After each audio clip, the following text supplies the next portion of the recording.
Welcome to 22 Minutes in Lending. I'm your host, Vince Passione, and today we're joined by John Anderson, the Chief Lending Officer of Atlanta Postal Credit Union.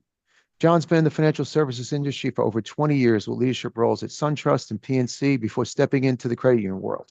Since joining Atlanta Postal in 2021, he quickly made his mark, moving from AVP of Consumer Lending to Chief Lending Officer in just about a year. Let's see what John's been up to. John, welcome to the podcast. Absolutely. Thanks so much for having me, Vince. Awesome.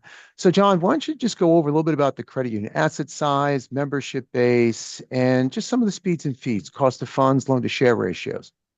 Yeah. We're headquartered here in Atlanta, Georgia, coming to you live from our brand new headquarters right outside the airport. So apologize if you hear the planes in the background. Congrats on the new move. Thank you. I look forward to showing you around. We're about $2.5 billion in assets. Always had a nationwide footprint, primarily postal. Here, as of late, we did start a secondary brand called Parc. The PARC is a bit of a play on the word parcel, just a nod to our roots. But that's our community-oriented brand. So we had impeccable timing launching that right in the middle of COVID. But here in the past couple of years, it's really picked up steam. And loan to share, we try to hover in the mid 80s. Historically, we've been a pretty conservative credit union, so we don't like that to get too high. Cost of funds, we've been generous payers to our members, historically. So we still try to be, near the top of the market, not the absolute highest, but always prefer to pay our members before going out and sourcing other funds. So John, loan to share ratio today, the credit union industry is roughly about 81%. It's down a little bit as of the Q1 reports. Where are you from a loan to share perspective? I think we're in the mid 80s. We try to stay right around there. There's such good picking out there. We feel like right now interest rates are steady, but higher than we've seen in quite some time. So any chance to deploy right now, we're taking advantage of it. Yeah, and cost of funds in the industry seems to have come down a little bit. It seemed to spike closer to 200. Now it looks like it's in that 180 range. You sort of at the same, that industry norm? Yeah, we've seen that. Our cost of funds, it probably peaked maybe 12 months ago. So this past, the first half of this year, we've definitely seen a relaxing of that, which is nice. Less competitive pressures, more members bringing money back to us. So a welcome sign for sure. Now, John, you mentioned Parc. So it's a different brand. What was the focus of creating, what was the objective of creating that separate brand from Atlanta Postal? Yeah, we got a lot of feedback from our community branches that, if you didn't have an Atlanta address or you weren't part of the Postal Service, that they're just, a hurdle that any credit union faces when you start venturing away from your primary segment. So that was the idea behind Parc. We quickly learned that having two brands was less than ideal. Like, printing two of everything, the costs and the confusion, two different websites, the work. So I guess it's been about a year or two now. We decided to co-brand, so we're officially APCU / Parc now, and have just gone to market that way. It's helped, I think. We still have to do some explaining to members about what those two different brands are, but I think we wanted to give a nod to the community that felt like they may not fit under our former name. And now, what's the long-term strategy, though? I mean, you're about 100,000 members, I think, looking at your 5,300 reports. Is that right? Yeah, we're well over that, I believe now. I think going forward, we're actually coming upon our 100th year anniversary this year in November. Yes, thank you. We're planning a big celebration, but I think strategically that'll be a point of discussion. What does it look like going forward? I don't know that dual branding was in the cards or it will be there forever. So more to come. Stay tuned as we hash that out. Now, John, what do you see as the distinction between the membership? I mean, what is obviously Atlanta Postal, right? One of the oldest credit unions in Georgia, right? You just said 100 years old, which is pretty amazing. And its roots was in the postal services. Now you create Parc, and the question is, do these members look different? Do they actually interact with the brand differently? They do quite a bit. Yeah, and I just assumed that all credit unions that go to the community face similar challenges, but certainly initial results were not as regular payers, not as reliable, a good bit more fraud. So a little bit different interaction. I think historically we had an older membership base, so community focused. We had to prioritize digital, which admittedly we were lacking a bit on. So yeah, the branch traffic I wouldn't say has increased much with the community presence, but certainly digital, and just less loyalty to the brand. These are folks that have never heard of us, so I don't think we expected them to perform similar to our longtime loyal postal members, but the disparity has been somewhat eye-opening. And what would you have done differently, John? Do you think you would not have launched the brand? I think the brand was necessary. It's too much of a risk, I think, to depend on one segment. In the postal service has been through its trials and tribulations and threats of cuts, and I don't envy the challenges they're facing internally either. So I think it was necessary. I don't know that we would have done anything different, but it's been a learning experience for sure. Great. John, let's just switch over to the deposit sides because we were chatting before we got started about deposits. So obviously the industry went through this big liquidity crunch, right? A lot of credit unions turning around and using a home loan bank, right, to supplement. Where's Atlanta Postal and what has been your strategy? I mean, we talked about your deposit base, right? It's feast or famine on certain days. But how did you get through the liquidity crisis, and where do you find yourself now when you look at that deposit base and your sources of funds?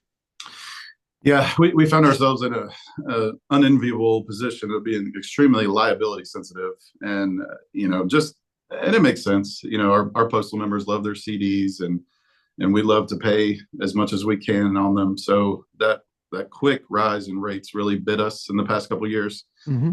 Strategically, we've pivoted to more of a savings money market approach. We try to reward our members there as much as we can, just so we're not locked into paying those high rates for long periods of time.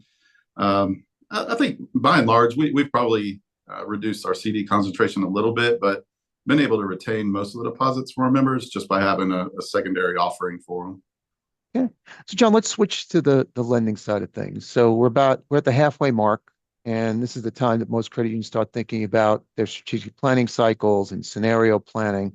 So first question, in your strategic planning cycle, how many scenarios do you plan with? I was at a conference and CEO of I think it was an $8 billion credit union got up and said that, he has 25 scenarios that he maintains with his board, including a couple for what happens if tax exemption status disappears.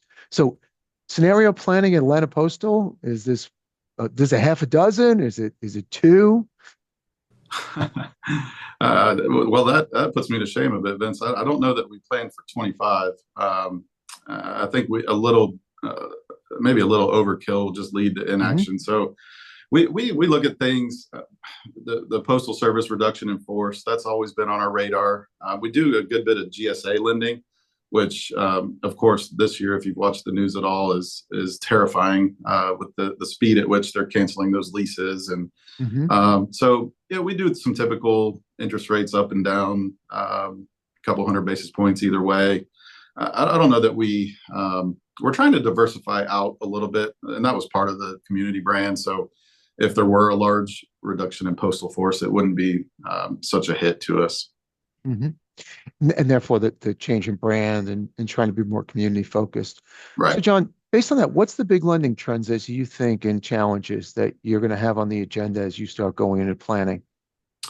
Yeah, I think this year we've been talking quite a bit about the surprise return of deposits to the credit union this year and what that means for lending. We always prioritize our organic lending and never want to turn it off or raise rates to be prohibitive for members requesting loans. But with the rates out there, with an eye on interest income, we feel like we've got to deploy those funds, but we just haven't seen the credit underwriting that we would like in order to open the faucet a little bit more on our organic side. So we've seen a shift to more origination partners, LendKey being one, of course, just to help us get different asset classes, get funds deployed at market rates that we just can't find internally.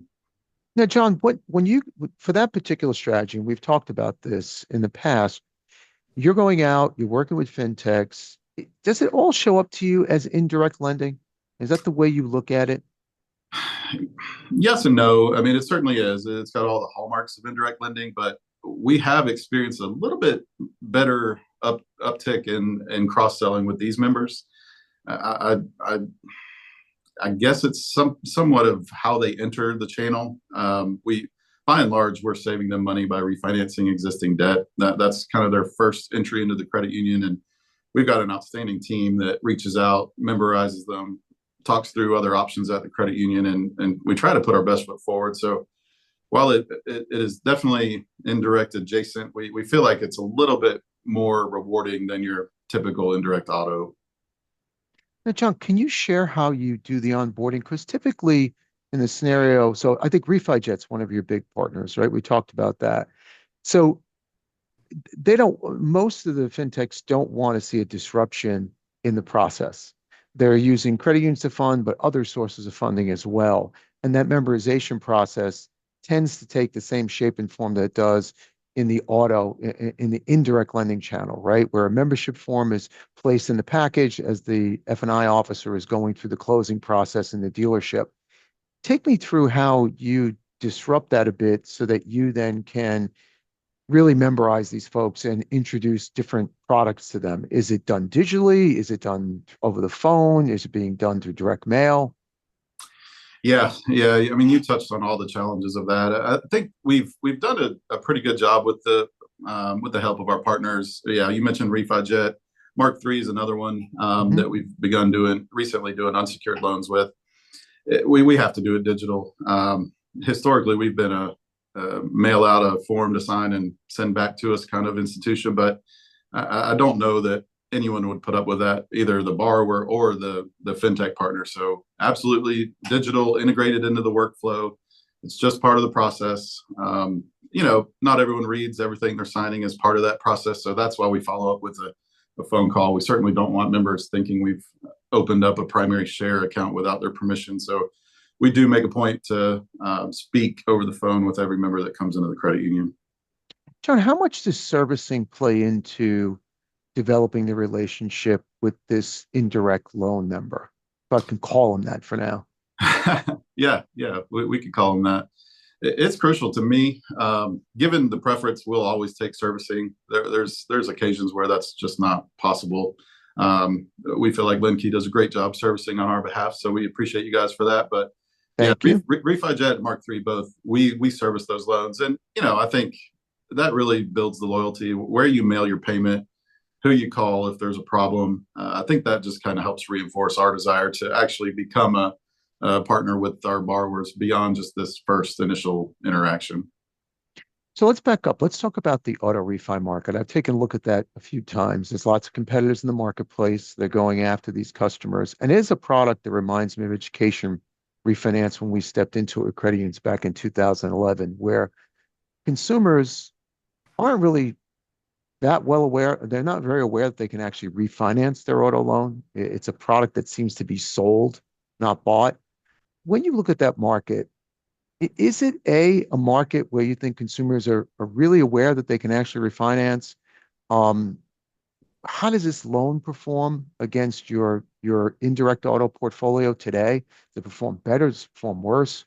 Too early to tell. This is a new venture for us, so I will definitely follow up with you on the performance aspect. But yeah, I think it's probably something most folks would rather not be troubled with, the shopping for a new rate. I think that's really the genesis behind the partnership. We don't know when members are out there shopping rates. They're going to the lending trees and the Credit Karmas of the world, and all of a sudden they're getting inundated with offers that they didn't ask for.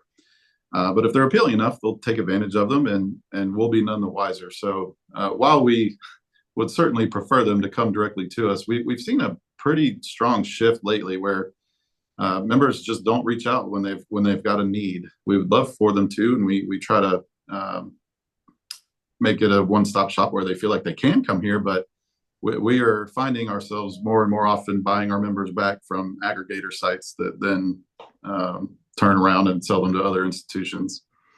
Yeah, member recapture is important, especially in the point of sale world. You're spot on, right? We've talked about this in the past in different episodes of the podcast.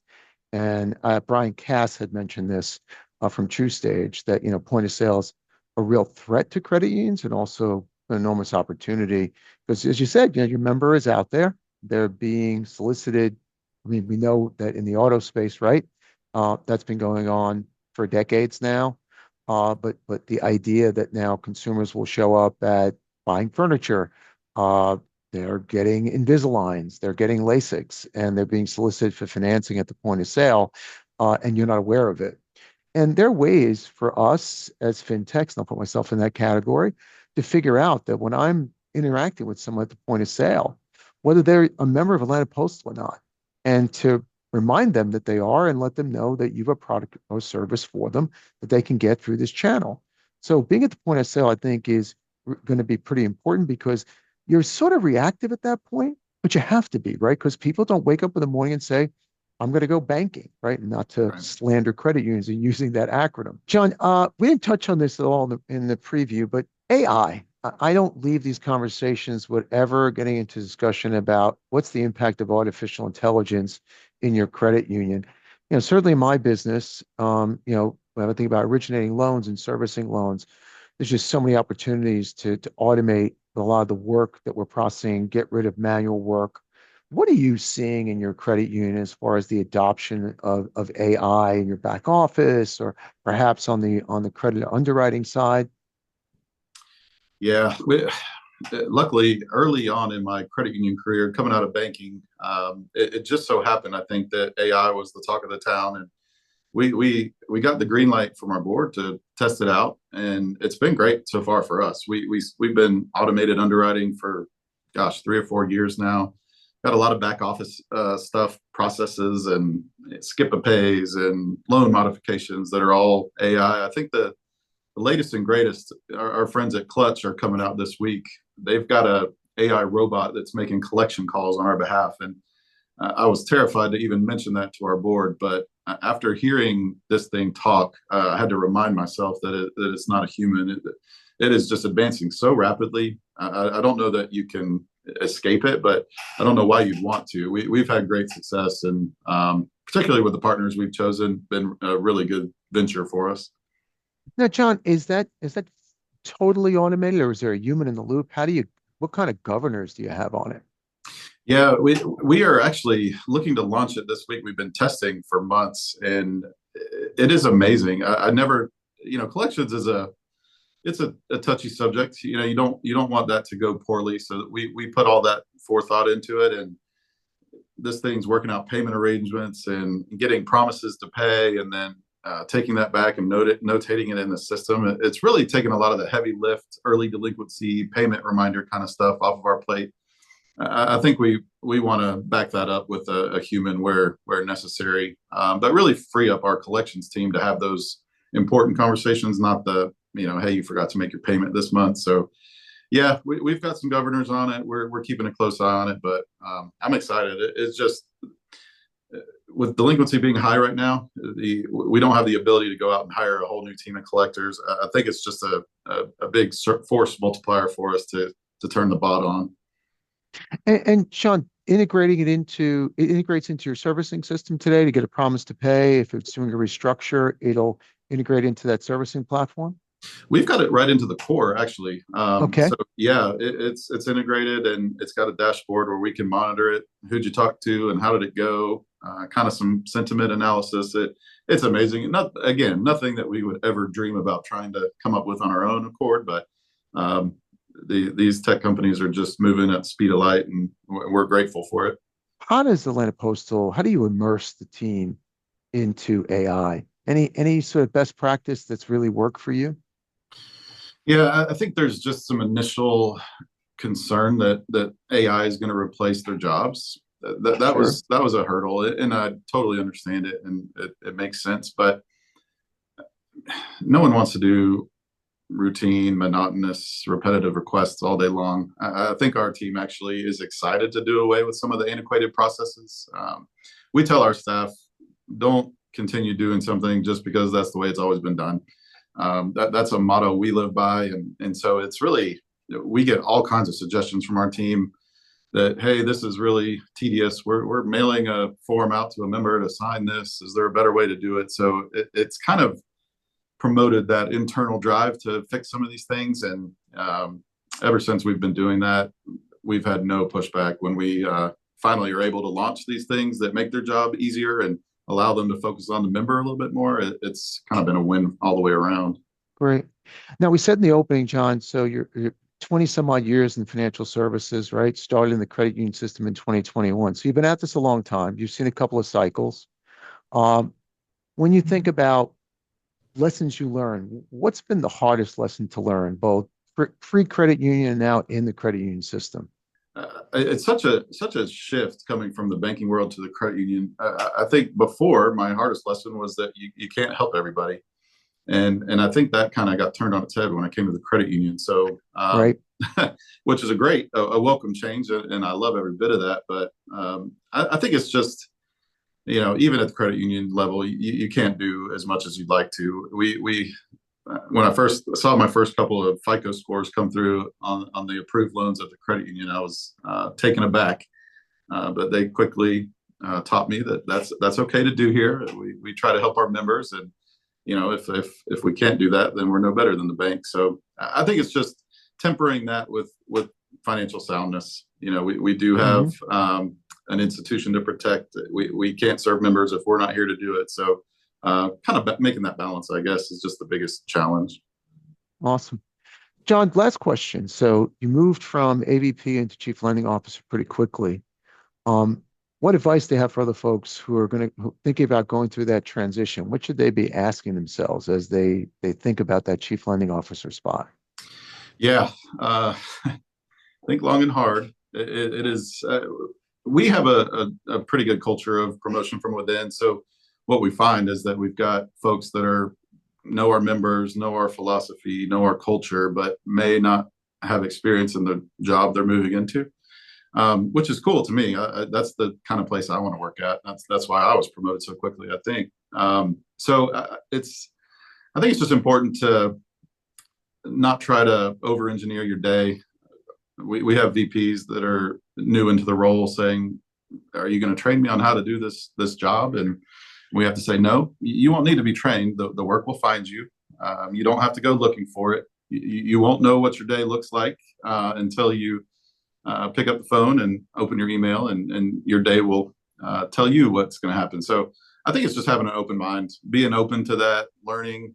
We've got a great staff here that most of them that are in higher level positions have been here 10 plus years. And it's an awesome thing. I would much rather promote from within than try to go external for those kind of roles where possible. And I think we've been rewarded for it. Excellent. Excellent. Well, John, we're going to leave it there. Thanks a lot for joining us today. I really appreciate your time. Thanks for having me, Vince.